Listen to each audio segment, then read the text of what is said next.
from the previous general elections, and we will not reinvent the wheel.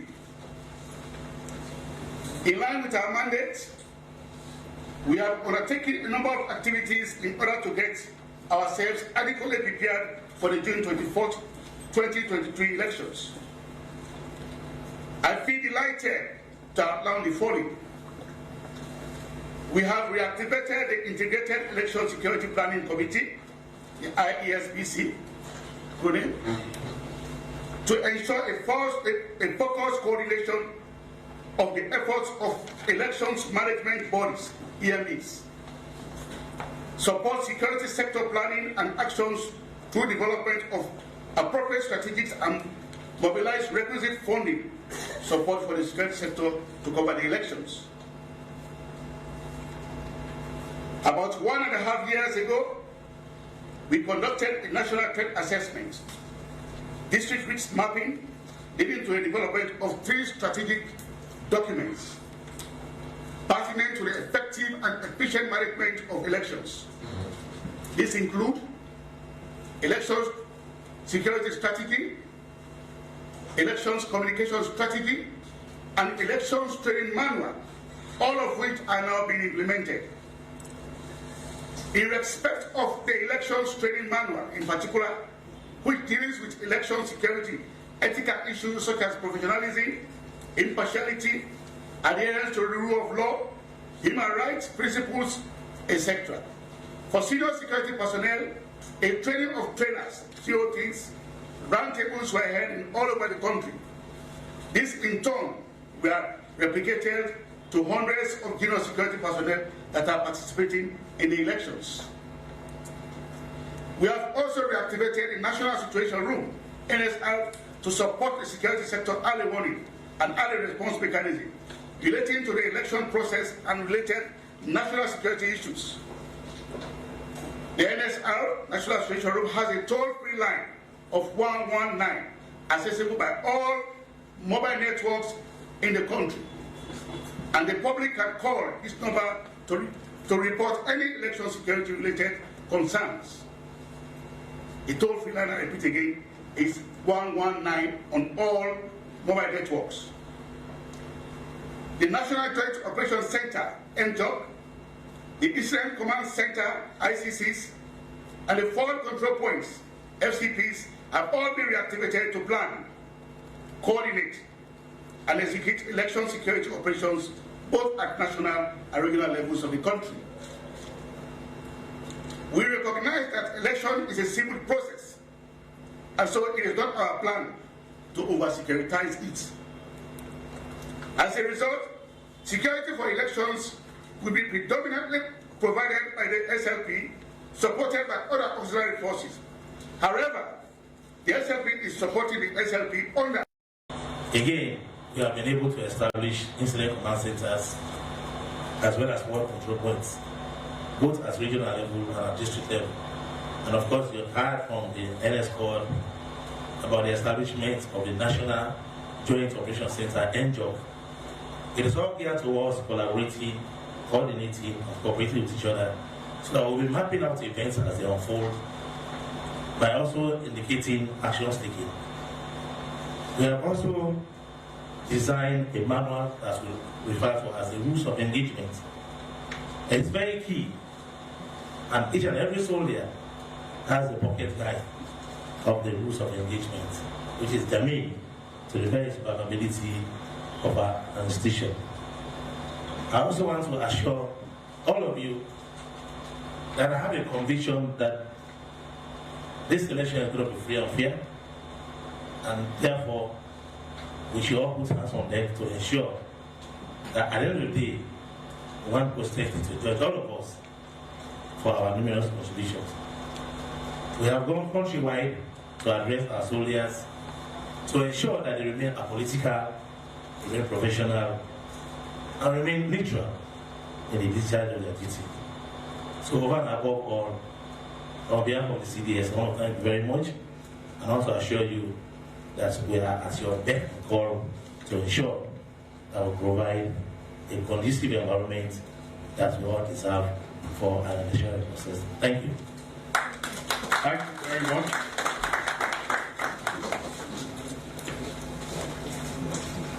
So having heard from the National Security Coordinator, the Inspector General of Police, and the Commander at Joint Force, I guess we've now sufficiently briefed on the level of preparedness of the security sector and our posture for the pending general elections. Added to that, the security sector has already also provided a pocket guide on election security, which we have made available to all of our security personnel that will provide security at polling centers and stations, as the case might be. It's a testament to our level of preparedness. Now we are going to have questions, but there are golden rules.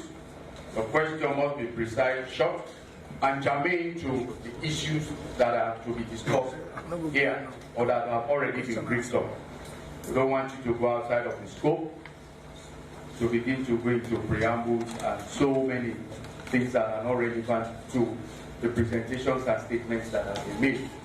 And you are limited to one question, and I'm sure we are also limited to the number of questions that we are going to take. The floor is now open. You state your name, your press house, and then your comment. Before we start, we are taking just 4 questions from the press. Just 4 questions. Yes. In total.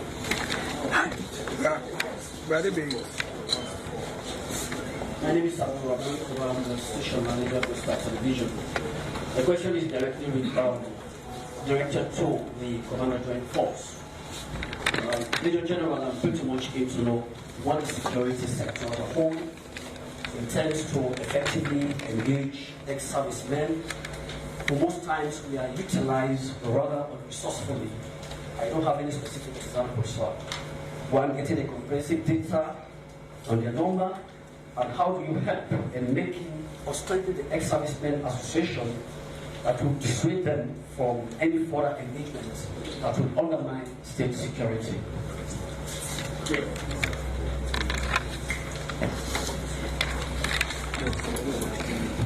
Good afternoon. I'm Jonathan Swara, reporting from the Skyline Broadcasting Corporation. Just a quick one. The last election in 2018, there was a saga between the police and citizens. Citizens were not allowed to use their vehicles to apply the routes or streets of freedom. Are we going to see this particular election in 2023 where citizens having the leeway to use their vehicles on election day?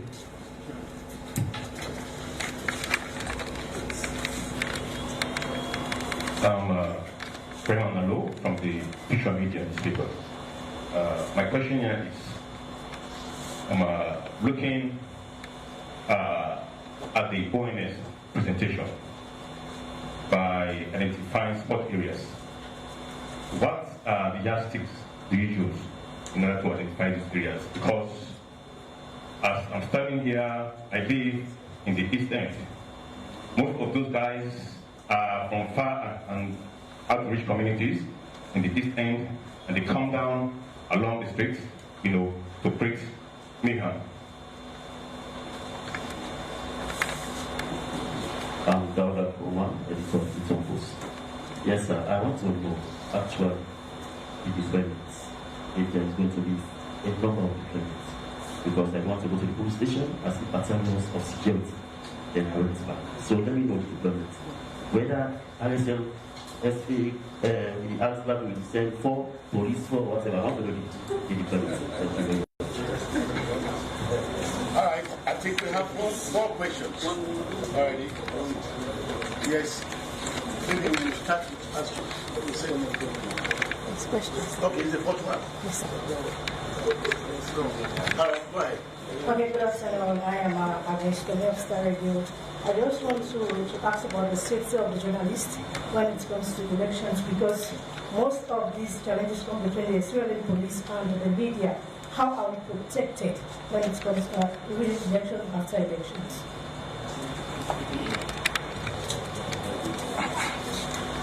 All right, let's start with the first one. That's the engaging the ex-servicemen. The CDS will attempt to answer that question. Also, members of the military who are here will also maybe support the Joint Force Command and answer that question. Yes, Thank you very much, my brother from the other end. You know, the issue of ex-servicemen is very important, and the Ministry of Defense over time has been working assiduously to ensure that we have a very corporate body. When we talk about ex-servicemen, these are people that have diligently served the nation and that have gone on retirement. So they are always held in a very high esteem for the contributions they've made during their tenure as servicemen.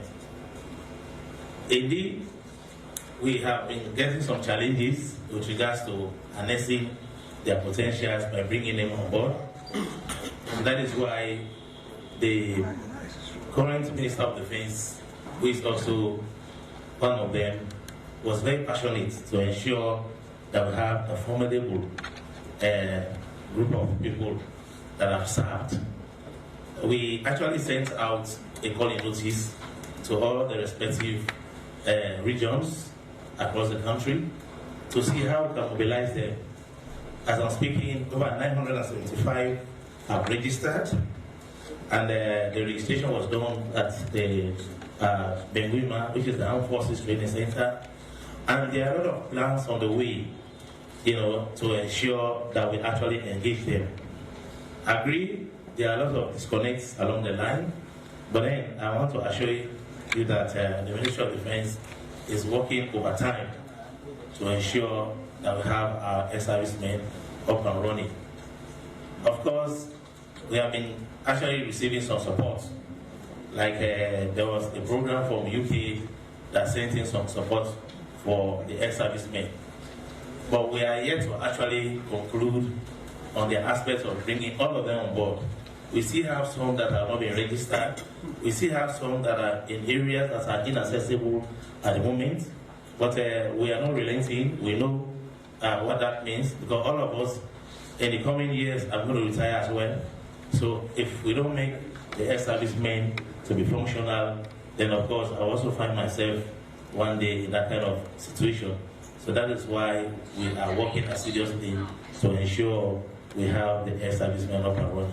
We are very much aware of their existence, and we know the role they play, and that is why we want to uphold the values that all of us have fought for over the period.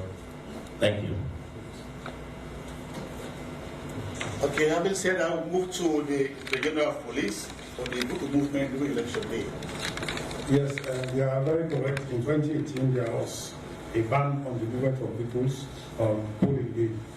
That one was challenged in the Supreme Court, and the Supreme Court overturned that ban. So we don't see it coming into play this time around, otherwise we'll be going against the orders of the court. But in any case, you are going to be allowed to move around with your vehicles. The only caution is that you move around with your vehicle for the right purpose. You cannot tolerate you moving around with dogs, people who have plans to go and stop voting processes or counting processes. And we have intelligence pillars all across.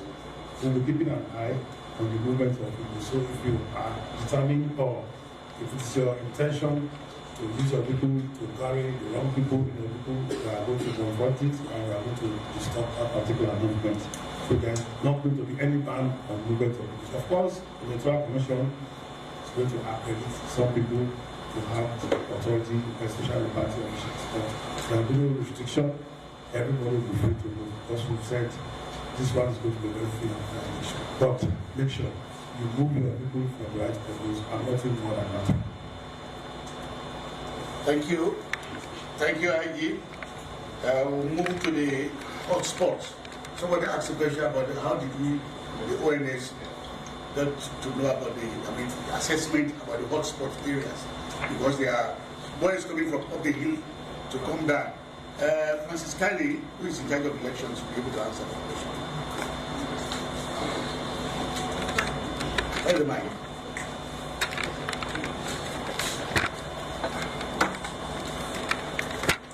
Thank you very much.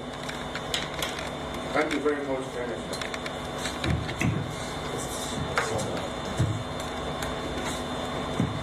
Yeah, thank you very much for your question. We did, at the end of we did a very comprehensive national election threat assessment, which we commenced in November 2022, and then we finished it at around April 2023, so to speak. Basically, the thrust of that assessment was to identify the threats that are related to the 2023 general elections. And it was quite in-depth in terms of scope and the undertakings that we did. We covered all the 16 electoral districts of Sierra Leone, all the 16 electoral districts.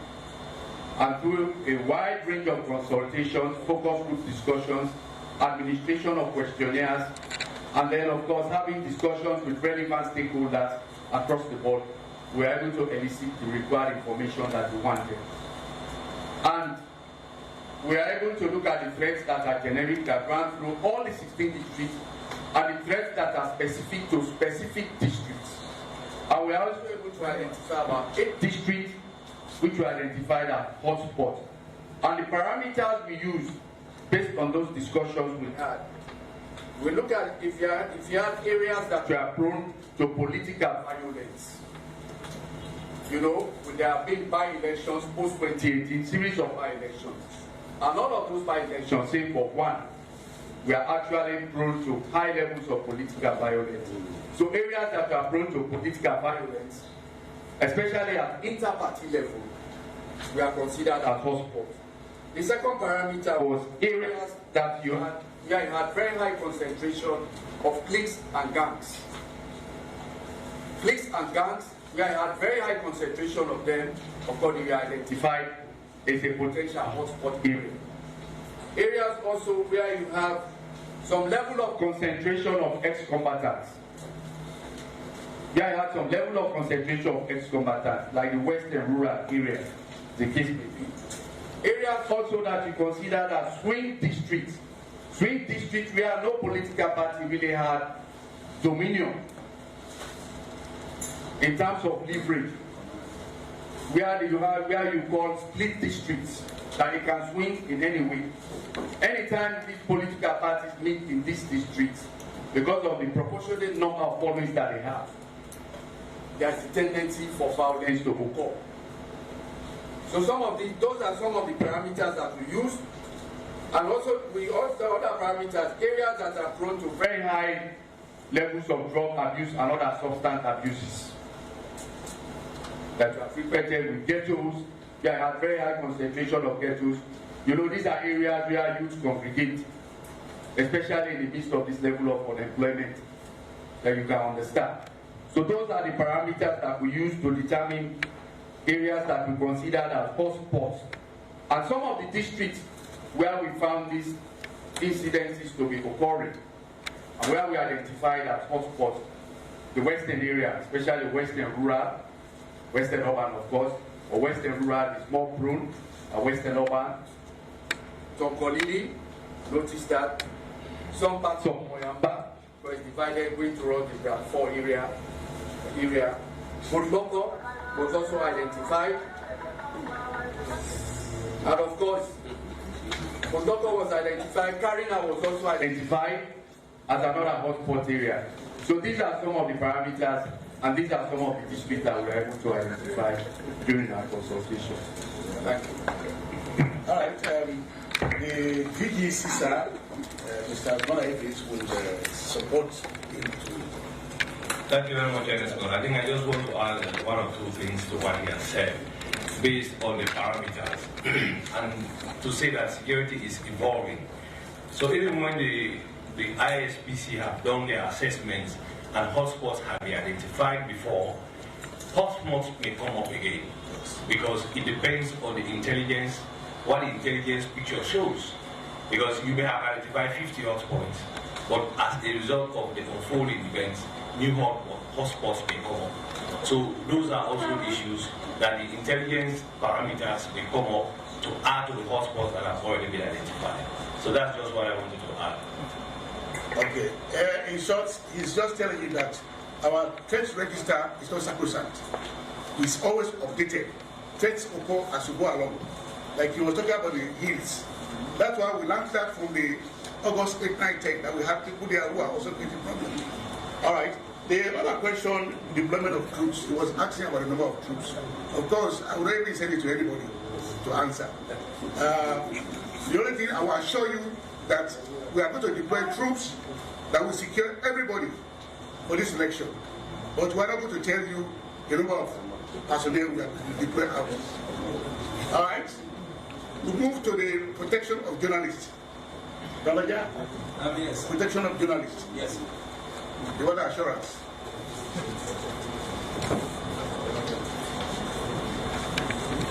That's the AID ops. Yes. In fact, they are my colleagues. They are my colleagues. I happen to be one of the first police officers when the Commonwealth Task Force team was in this country. During restructuring, I was one of the first police officers that were trained in journalism. And that is why you find out that we are very open to you. Before that, they were guessing as what actually was happening in police stations. And so we said, oh, let's call them, we sit, we explain to them if we are investigating. We let them understand what the police is doing. If there are areas because of the fact that they are disclosing to stop the investigation, we'll let them know that, but we'll stop them guessing. And that is why every now and then we call you. So you are safe. But as we always say, be law-abiding. It is the law that is above all of us. As long as you are respecting law and order, you are not there to disturb the peace of this country and the process, because election is a process. You are assured of your safety and security. As all of my senior bosses have said, we are providing the safety and security for every individual in this country. And so you are assured of that. But the only thing is that, please be law-abiding and be ready to maintain the peace we have. I thank you. All right, I think we'll go one more round. 4 questions. The last one. Yes.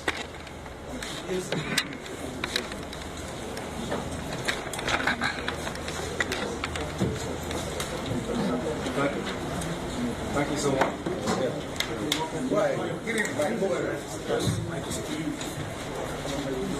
Thank you so much. My name is Kamara, Editorial Assistant, Global Texas.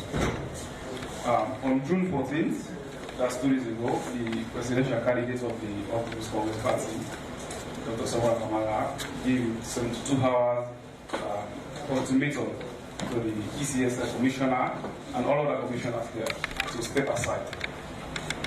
We are not sure what will happen if they fail or refuse to step aside. But you did not say anything about that. I'm sure you have to say something about that. I'm not. Thank you.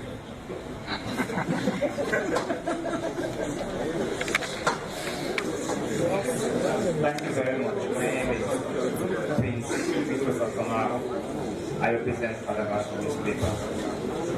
My concern is with regard to mobility. Now, I understand that over-deployment of security forces at the various police stations might scare people from voting. So, but I want to know, in the event that a crisis happens in any one of these police stations, how fast and how soon can the police deploy additional police officers to those places?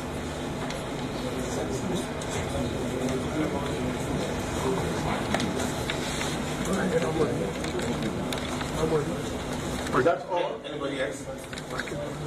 Okay, maybe that is all. Then we will just end up by responding to the first question. As a security sector, we have assured you of protecting lives and property. Statements, rhetorics, invectives from politicians, that's their own business. As far as we are concerned, as a sector, we are going to make sure, and we are now assuring you that we will make sure nobody keeps Sierra Leone ungovernable. We are here to protect lives and property. So whether it's 72, whether it's 110 hours, whether it's 200 hours, whether it's 5 hours, as far as we are concerned, Sierra Leone is going to be safe. We are going to make sure we provide security for everybody. And If people are agreed, there's a due process of the law. You go to the law. That's why we have the judiciary. But other than that, if you don't go to the law, you take the law into your hands, then the security forces will fall on you heavily. The last question, you talk about the troop deployment, police deployment in police stations. I think we have said we are going to have police people in all of the police stations. All of the police stations are going to be manned by police officers with other auxiliary forces. So they are sure that the police stations are going to be protected. All right? We want to ensure that people who get up in the morning, go and vote, and go back home without any trouble in this country. That's why we call this press conference, to admonish you. Having said that, let me thank all of you for attending today's press conference. Thank you. No, in closing, just a brief announcement for them. Yes. For the members of the press, please stay there, some administrative arrangement, and then the speeches, the statements are going to be sent to you electronically. So if you need it electronically, it will also be sent. So thank you very much.